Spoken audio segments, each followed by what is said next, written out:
ये 65 जैसी ही, कुछ कहते हैं ज़्यादा थी, कुछ कहते हैं थोड़ी कम थी, लेकिन वैसी भयानक बाढ़ थी।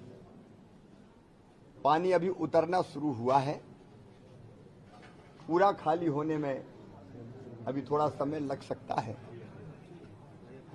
कल भी मैं लगातार बासौदा उतर के रेस्क्यू ऑपरेशन में सम्मिलित हुआ था और विदिशा के आसपास भी देखा था, कुरवाई भी मैं गया था और मैं राजगढ़ और गुना भी गया था और आज भी यहां से कुरवाई होकर भिंड और मुरैना मुझे जाना है।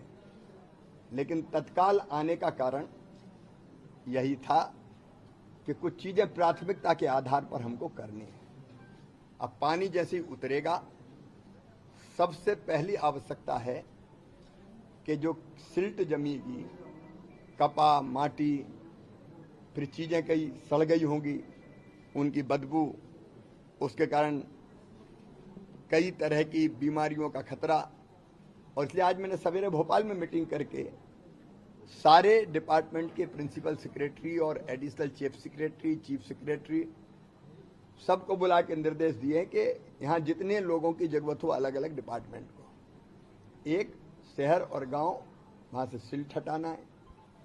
अनाज सड़ रहा होगा, कहीं अगर डूब गया है तो और कई तरह की चीज़ें होगी, तो वो सफाई का अभियान चलाना है। हमने पूरी कोशिश की।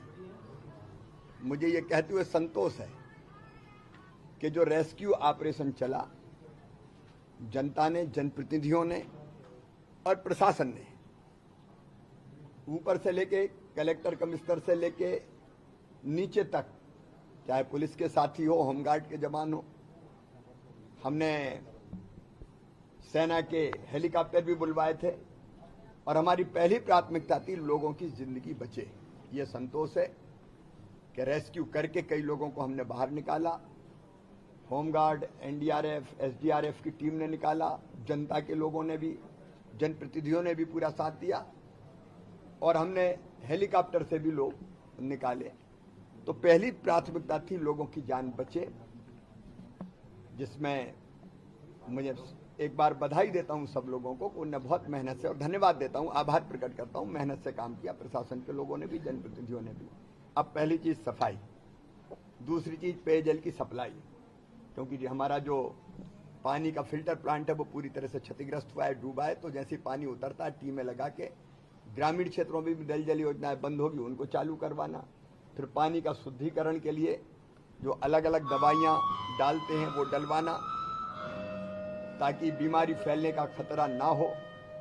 और उसके बाद बिजली की व्यवस्था को बहाल करना, क्योंकि बिजली को बहुत सावधानी से चालू करते हैं। अगर पानी में करंट आ गया तो फिर उससे जिंदगियां खतरे में पड़ती है, और इसलिए बिजली विभाग जुटेगा पानी उतरते ही बिजली की व्यवस्था को ठीक करने में। सब स्टेशन ट्रांसफार्मर डूब गए, खंभे गिर गए, कई तरह की चीजें हुई है, एक उसमें लगना है। और उसके बाद हम सर्वे प्रारंभ करेंगे, ताकि जो नुकसान हुआ है जनता जनार्दन का, फसलें डूबी है, फसलों का भी सर्वे होगा, मकानों का सर्वे होगा, जो नुकसान हुआ है क्षति का, अगर पशु बहा है तो उसका भी सर्वे होगा, और जो नुकसान हुआ है जनता का उसकी भरपाई हम कर पाएं, इसकी हम कोशिश करेंगे। तो सर्वे में भी पूरी पारदर्शिता के साथ हो, ये मैंने जनप्रतिनिधियों से और प्रशासन दोनों को, जनप्रतिनिधियों से आग्रह किया है, प्रशासन को मैंने निर्देश दिया है, ताकि जिसका नुकसान वो आ जाए उसमें पंचनामा भी हम बनाएंगे और पूरी सूची चिपकाएंगे, जनता भी देख ले एक बार, ताकि दूध का दूध और पानी का पानी रहे। फसल की क्षति जो हुई है उसका जो आरबीसी 6(4) के हमारे नियम उसके अंतर्गत उसकी भरपाई करेंगे। फसल बीमा योजना का पैसा अलग मिलेगा।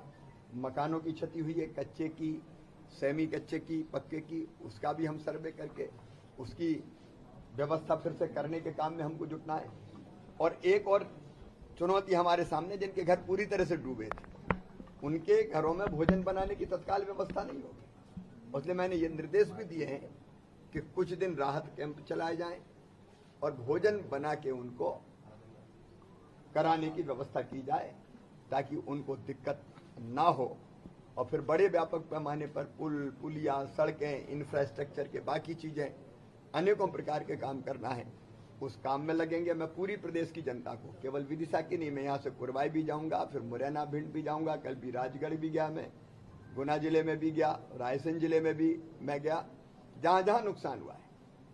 मैं विदिशा से ही पूरे प्रदेश की जनता को आश्वस्त करना चाहता हूं कि दिक्कत और संकट है, लेकिन मैं साथ खड़ा हूं, सरकार साथ खड़ी है।